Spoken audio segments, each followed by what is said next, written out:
क्यों हम जन्मते, क्यों हम मरते, क्यों इतने संघर्षों से पार होते, इतना बहुत परिश्रम करके सब कुछ प्राप्त किया, एक दिन सब छोड़कर चले गए, मर गए, अर्थ क्या है? ऐसी बहुत सारे प्रश्न हैं।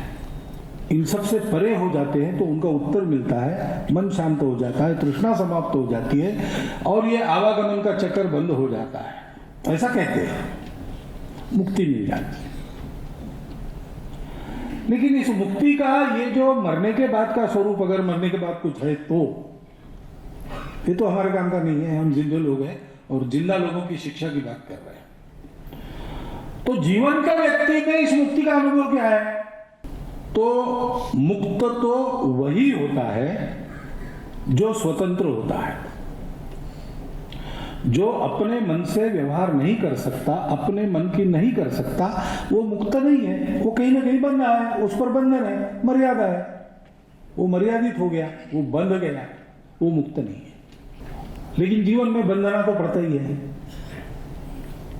और इसलिए अगर हम केवल इतनी बात लेकर चलेंगे तो लोग कहेंगे कि वे कोई मुक्त नहीं है और मुक्त कोई हो नहीं सकता। हम अपने शरीर से तो बंधे ही है ना, हमारे जीने की इच्छा है, लेकिन जिस और ग्रह गोल पर प्राणवायु है ही नहीं, वहां हमको बिना गैस सिलेंडर, बिना ऑक्सीजन के सिलेंडर रख दिया तो हम जी नहीं सकते। इच्छा तो है, हम अपने मन की कर नहीं सकते क्योंकि हम बंधे हैं उस प्राणवायु से, बिना उसके जी नहीं सकते। ये तो है ही है ना। तो हमारे यहां उत्तर है कि ऐसा नहीं। तुम स्वगौरव को जानो। तुम अपने आप को समझते क्या हो? अपने आप को समझते क्या हो, इसका दूसरा भी अर्थ होता है। अगर तुम अपने अहंकार को देखकर चल रहे हो तो मैं उस अर्थ में पूछता हूं, तुम समझते क्या हो अपने आप? लेकिन तुम अपने अहंकार को देख नहीं रहे हो, अहंकार की तुमको नहीं परवाह, लेकिन जो वास्तविक तुम हो इसके तरफ तुम्हारी अनदेखी है, तो तुम अपने आप को क्या समझते हो? ऐसा मैं पूछता हूं।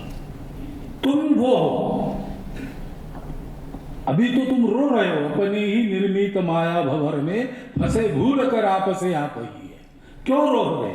दास्य की बंधनों से।